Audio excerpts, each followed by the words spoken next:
What is going on, comic fam? It's your boy, the Bearded Comic Bro, and I am joined by comic creator Kevin Grevioux. Welcome to the show. Thanks a lot, man. Thanks a lot. Thank you very much. I Glad to am be here. I am excited to talk to you. You have had your hand in every form of media, I feel like, with movies and comics, and you've written for Marvel, you've written for DC, you've written all these companies, but you have Dark Storm Comics. And I just want to talk to all of the stuff about comics, but how did you get into comics? Did you always have a love for comics growing up as a kid, or You know what? I came to comics kind of late. okay? You know, I was, I guess if I can say this, I was kind of a monster kid. You know what I'm saying? Okay. And so, my first love was monsters. You know, and dinosaurs. Why? Because dinosaurs are real monsters. Yeah. So that was my first thing. We moved to Boston from Minnesota, and there was a station called Channel 56, and that had all of the cool monster movies, creature features, uh, cartoons. I discovered Ultraman, Speed Racer, Kim of the White Lion, Gigantor. You know what I'm saying? Yeah. Yeah. So all that stuff, and so I was steeped into monsters and model building, Okay. and I had a friend of mine when we moved again to New Jersey, and I think I was about 12, and he introduced me to comic books. And, it's funny, I remember the first time I went to a comic book store. Well, no, it wasn't the first time. It was like the third time. Okay. And I remember thumbing through the books, and I paused and I said, how could I have missed this hobby all these years? You know what I'm saying? Yeah. Because it completely immerses you in a world, kind of like, if I can say this, kind of like a little boy's soap opera. You know what I'm saying? Yeah. Where you Yeah. have all these things and you have to jump right in and just catch up. You know what I'm saying? Yeah. And there was nothing like it. It was fun. It really was. And I've been a lifelong fan since then, Yeah. Well, that's so cool to hear because, like I said at the beginning, I mean, you've been a busy person in all forms of media, right? Working on movies and things like that. Where was it though for you that you're like, I want to get into creating comics? Was that kind of through your work in film, or was that afterwards? I didn't expect that question. You know, I guess when I, oh man, I think I made the decision to try to get into the film industry, Okay. but I didn't know how. And I was inspired by Spike Lee, Yeah. because he did She's Gotta Have It. And, I knew no one in my school, my college, Howard University, was even majoring in film. You know what I'm saying? Yeah. Yeah. Even though they had a film department. And so there was no one to talk to. So it's like, how do I do this? But I knew I couldn't just jump in because I was a senior, and a late senior at that. Yeah. So I was about to graduate. So there was no changing my major at that point.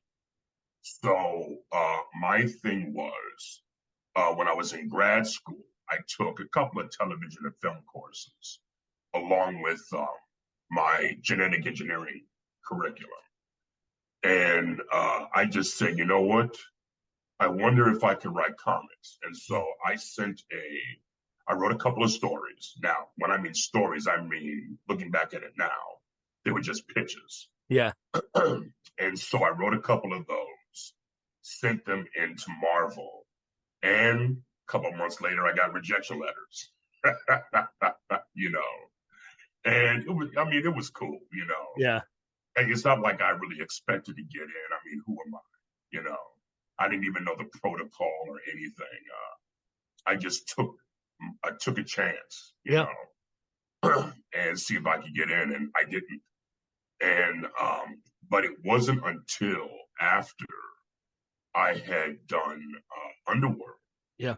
that I said, you know what, I wonder if I could get in now, because Yeah. I've seen, I think by that time we're talking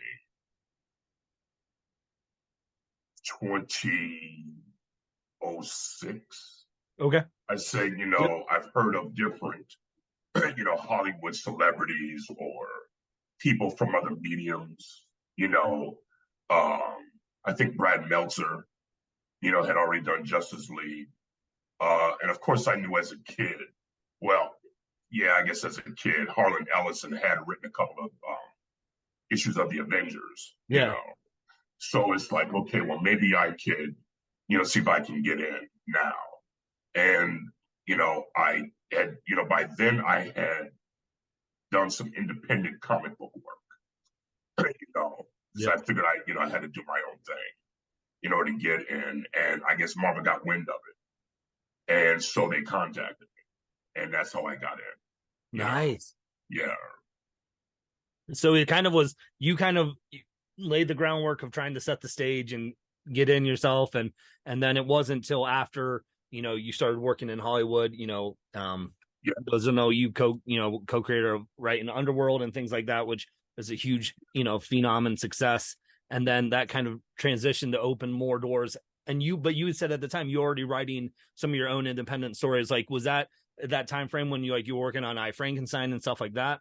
Yeah. I had the idea for I Frankenstein before, like right after Underworld. Okay. Underworld basically, um, almost bankrupted me creatively because now I'm trying to think, okay, well, what's next? You know what I'm saying? Yeah. And it's like I had some scripts, of course, but I didn't think they would work, Yeah. because even though, I mean, I write, I mean, I don't want to say I write in various genres or all genres. I mean, I stay in my wheelhouse, which is science fiction, horror, action, adventure, and fantasy. And that's what I do. But after Underworld, I'm like, I had a couple of children's um, fantasy things, and I'm like, Hollywood's myopic. I don't know if they're going to take that from me now. You know what Yeah. I'm saying? Yeah. So I have to find another way. And so, but yeah, I Frankenstein. I started working on that, you know, a few years later, and so yeah, I've been trying to get in and do different things for a while. Yeah. So in that time frame of going, talk to me about Darkstorm Comics, because I know that is a wheelhouse that a lot of your independent stuff comes from. What is that? Well, basically after Underworld, I saw how important it was to make movies based on your own IPs. You know what I'm saying? Yeah. And writing a screenplay isn't necessarily an IP. You know what I'm saying? Yeah. It's not necessarily a property. It's something that you might create, but you have to sell it. And then they bring all these other people in. You know what I'm saying? Yeah. And before you know it, it's taken away from you. You know what I'm saying? Because everyone has their DNA or whatever they have to add to it, things of that nature. And sometimes it works out, sometimes it doesn't. Yeah. But I do know that you have no control. Yeah. So my thing was to create Darkstorm Comics as kind of like a holding tank for my creative idea screenplays, which I would ultimately turn into comic books and then go to movies. You know what I'm saying? Yeah. Like, for instance, you know who Steve Niles is? Yeah. Yep. So the story is, and I haven't talked about this with him directly, but the story was that he wrote 30 Days of Night, and as a screenplay, tried to sell it. No one would touch it. Then I guess IDW approached him. They found out about him in one way or the other. And they said, well, why don't you turn it into a graphic novel? And he did turn his screenplay into a graphic novel. Then Hollywood comes calling now. And they say, hey, have you ever thought about turning this into a movie? And I'm like, And he's like, really? Of course, and the rest is history. But that's the way it works. And Yeah. so, it was kind of incumbent upon me after my Underworld experience to say, okay, look, whenever I write a screenplay, I'm going to make sure I have comic book support, Yeah. you know, because when you go into pitch your screenplay, a lot of times, believe it or not, you have to know as a producer and as a script reader how to read a screenplay Mhm. because you can miss a myriad of creative bits you have in it. And I've seen the coverage for some of my screenplays, and I'm like, this isn't what my script is about. Yeah. Even though it might sell later on to someone else, there are far too many people who just don't get it. And so creating a comic book, at least one issue, that helps elucidate the concept. You know what I'm saying? Yeah. Yeah. Yeah. So now they know what it's about. You're kind of leading them visually as to what it is that you're creating. And I found that approach works. And so Darkstorm Comics is, kind of like a culmination of, the thoughts that I've had, ideas I've had over the years, and how I think I could entrench myself in the industry. Yeah. So Yeah, it almost seems like your screenplays then branch into comics, and then it's easier to people can visualize. People are visual, exactly, and so they can then exactly, see and say, okay, this makes more sense for what the screenplay could be, or what our movie could be. And exactly, okay, exactly. so you have a new Kickstarter coming out here real Yes, I soon. do. Let's talk about it. Okay. What? So the script, the Kickstarter is called Gentara, and simply put, it's about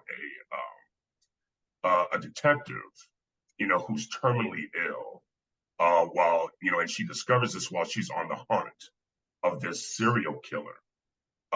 And once she finds out what's going on, she's almost killed and discovers that she is part of an ancient race of genies, or what they call Djinn. And,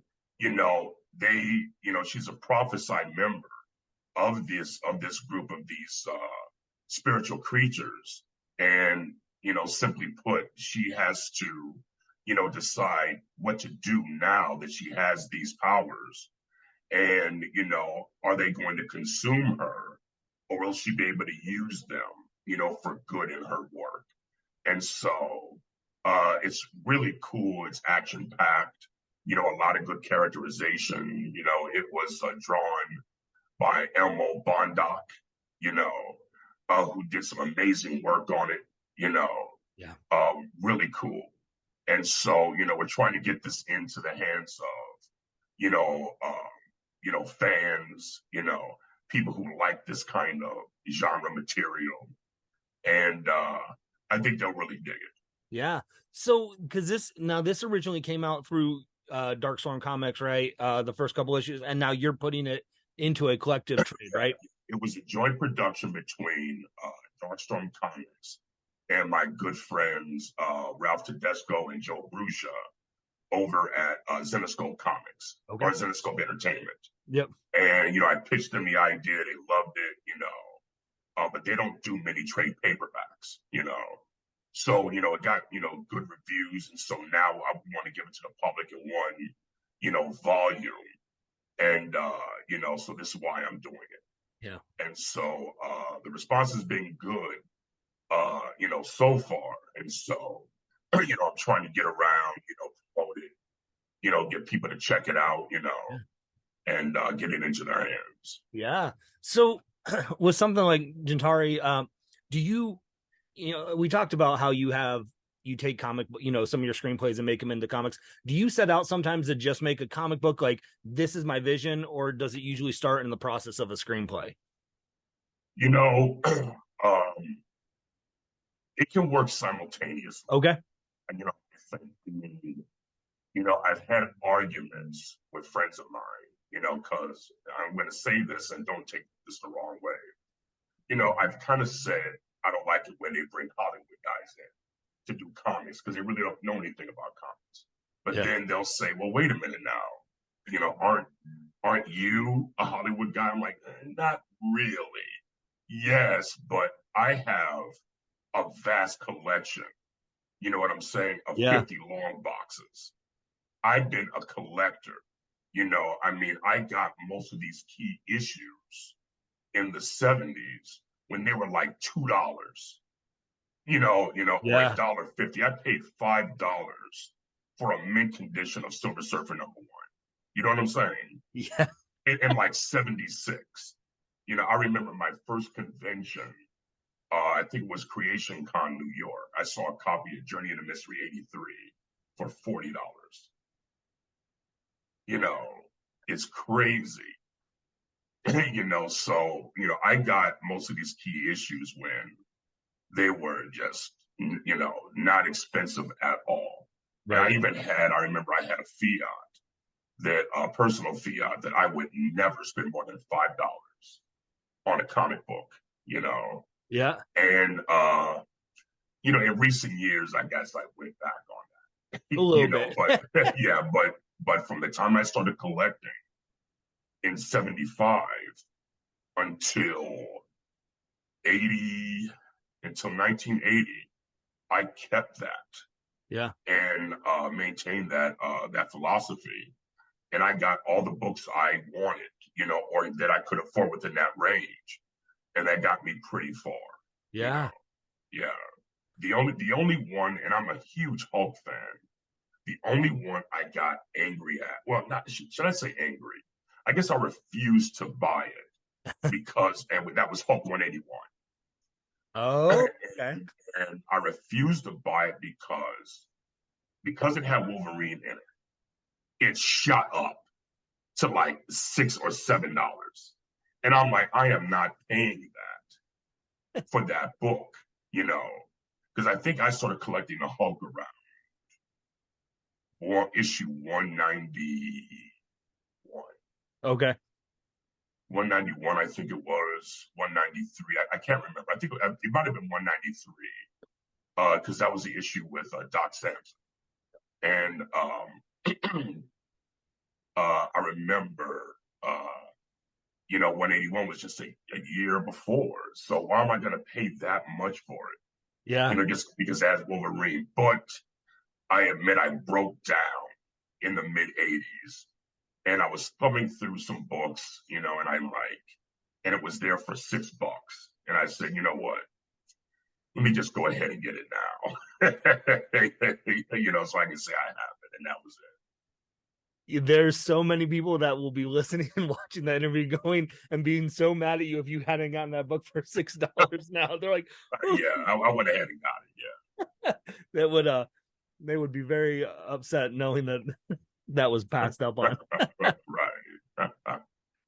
So with when you have these ideas, like talking about Gentari, is how is the process for you writing? Do you just have an idea folder, or is it something that like when something comes up, you write it down and say, this is something I think I can run with, or just kind of let it sit for a little bit?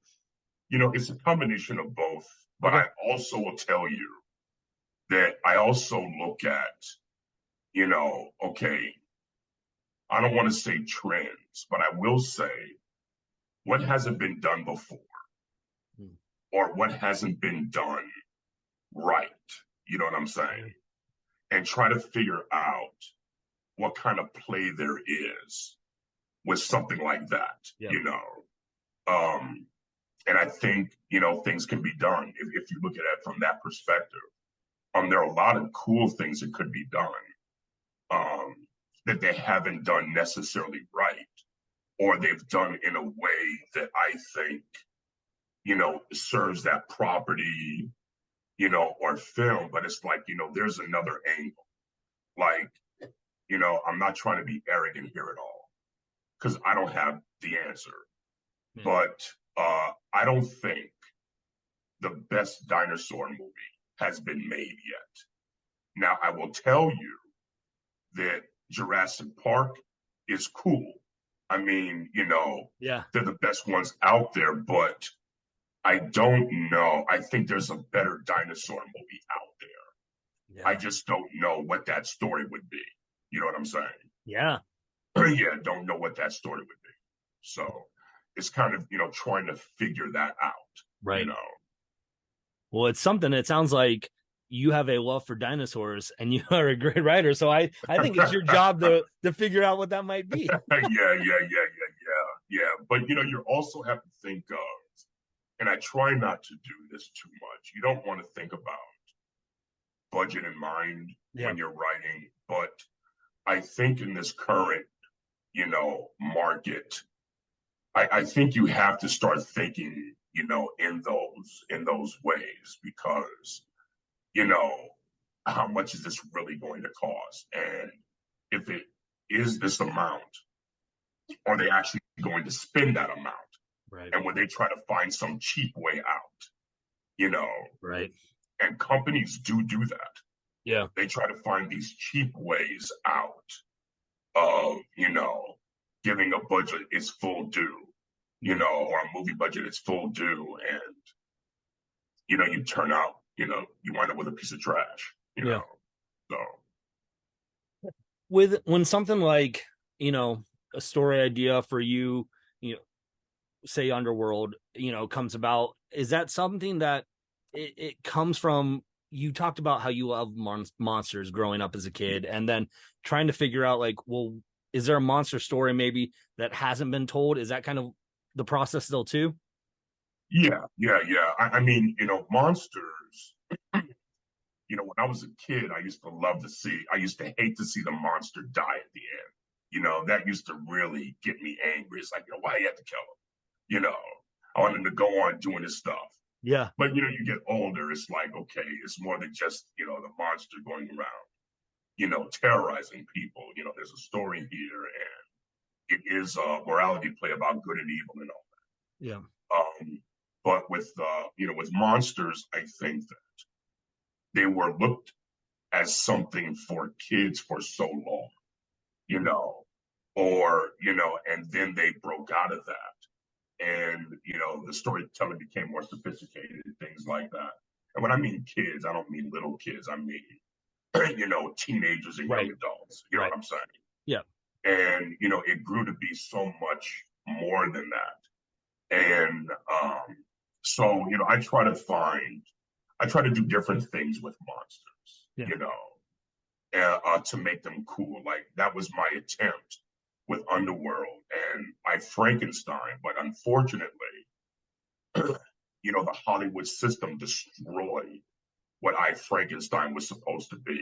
Mm. And, it could have been so much more, but Yeah. that's just the way it works. Right. When you're talking about film and now comic books, you're talking about collaborative mediums, Right. where your editors, be they story editors in the film industry, or development executives, or editors in the comic book industry, um, you have to appease them. You might give them something that they like, but then they always figure that they have to change it or dumb it down, Yeah. or make it more exciting, but they could ruin it, if they do that. Yeah. I think, I'm one of these individuals who thinks that comics aren't as good as they used to be.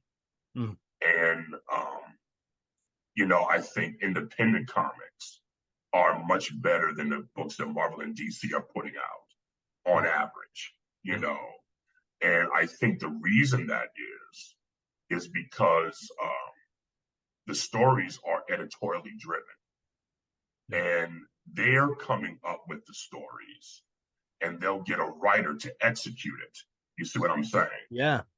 And it used to be the other way around. And I also think because of that and because of the nature of Hollywood, a lot of these writers, they're like, I am not giving you my best ideas. You know Mm. what I'm saying? Yeah. Because like the one thing they would hate to see is their idea make it into a movie and they're not being compensated. You see what Right. I'm saying? Yeah. and so they don't want that. And the ideas that they really treasure, they're saving those for themselves, Yeah. for their own IPs. And that's the smart way to do it. It is. I've Now that you say that, I've heard so many, not heard, but I've seen it often where you have someone who has done, Marvel or DC in the big two, and then Yeah. when they do something in indie, it's a huge success because they have the name, but also because it probably is more of the story they wanted to tell because Yeah. it's going to be their own intellectual property. Yes. Yes. Yes. You Yeah. know, like I said, you get all the concomitant accolades, both, from the fans and, Yeah. you know, uh, financial, as well. And, when that happens, you can live to fight another day, you Yeah. know, and, so. That's awesome. So let's real quick back up on the Kickstarter, Gentari. So this is the trade that you're coming out with. I was reading the first issue, and man, you hated your protagonist at the beginning because you put the protagonist through so much stuff at the beginning. I was like, "What's he doing, Kevin?" Oh man! But how much like when you're going through like how much do I want to tear down this character so I can set it up for the story and things like that? Well, you want your character to have a certain amount of pathos, you Yeah. know what I'm saying? Because without that, there's nothing to motivate them Mm. to go on and do greater things. You see what Yeah. I'm saying?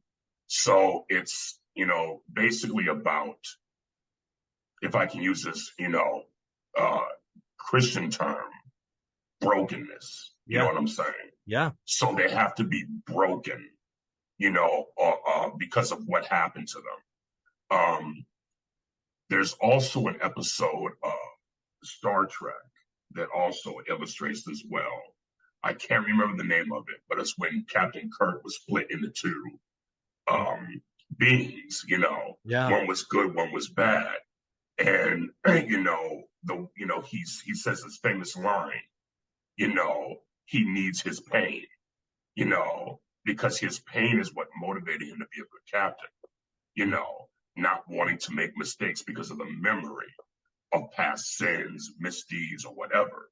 Yeah. And so you need that as as a kind of foundation, you know, to build this character into something that, someone that we can root for Yeah. and we can, sympathize with, if not empathize. Yeah. Well, Yes.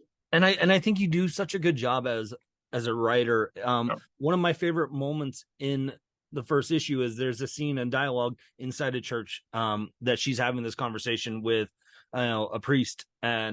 and just really going through the struggle of you know how her pain has just wrecked her and what it's going through and how it sets. And I was just like, I was so captivated by those couple pages because it was just a very powerful, but it felt very real. Like this is stuff that people go through on a daily of struggles, of dealing Yeah. with pain and how to handle that pain. Exactly. Exactly. So And, I think that's why, Stan Lee's method in the Marvel universe works so well. And, nowadays, a lot of people are, hyper criticizing him and all this other mhm. stuff. But, you know, he did something that had never been done before in comics. I mean, it wasn't like DC, where DC's books are for are little kiddie. You know what I'm Yeah. saying? They were for kids, you know, um, kids who are like 6 to 11, Mhm. So Superman has all the powers in the world, but his weakness is this little rock, you Yeah. know. Wonder Woman's the most powerful woman, but she can't be held by a man. Yeah. Green Lantern, he has this amazing power to create objects with his ring, but the color yellow, Right. is the bane of his existence. But with Marvel, you had characters that were really suffering a Yeah. lot. I mean, if you look at the Hulk, when he was created, not necessarily what we know about him now, Yeah. but radiation poisoning, who he couldn't control, these, urges that cause him to turn into this monster. You know what I'm saying? Yeah. And how it wrecked his entire life. Doctor Strange got in a car accident which destroyed his medical career. Daredevil was a blind man, and how does going blind, especially when you're trying to help someone, it's like, ain't that a how do you do? Yeah. Yeah. So you look at things like that, and that creates a basis to really look at these characters and say, he's doing something different. Yeah. These are not cookie cutter, you know, superheroes that can do any and everything. No, there's real depth there, which is why college kids seized upon those characters, and Marvel was able to, really get into the top spot and take that from DC in just 10 years. Yeah. And they have not relinquished it since, No. So, yeah. Well, I feel like I could talk to you about comics forever. But I want to respect your time. So you've got the Kickstarter. Yes. When's the Kickstarter date again? September? September 7th. Okay. And so where can people follow along with you to know? Yeah. You can find me on Instagram, Twitter. Are they still calling it Twitter, or are they calling it X now? I guess it's X now, but I don't think anyone's gonna call it X. I think everyone's still gonna be like Twitter. Yeah. I'm on Threads. Okay. You can find me on Facebook. So I'm on all the major platforms. Cool. Yeah. Well, Kevin, as we're wrapping up here, obviously you got the Kickstarter coming up. Is there anything that we haven't gotten to talk about that you wanted to plug or promote that you got coming up? Just hey, check out my webpage. I got a book called Darkstorm. Another a creation of mine that I think people will enjoy. You have to contact me directly to get a copy. But yeah, the Kickstarter is really, what I wanted to promote. Yeah. But all my stuff, so that'd be really cool. Yeah. So awesome. Well, Kevin, this has been a delight to just talk about comics and your work in Hollywood, which you do phenomenal stuff in both mediums. Thank you, sir. With that being said, gang, hopefully you go out. This interview inspired you to go check out the Gentari, pick up the Kickstarter September 7th. Make sure you guys go check it out. And with that being said, hopefully you can find some time to curl up, grab a book, and nerd out.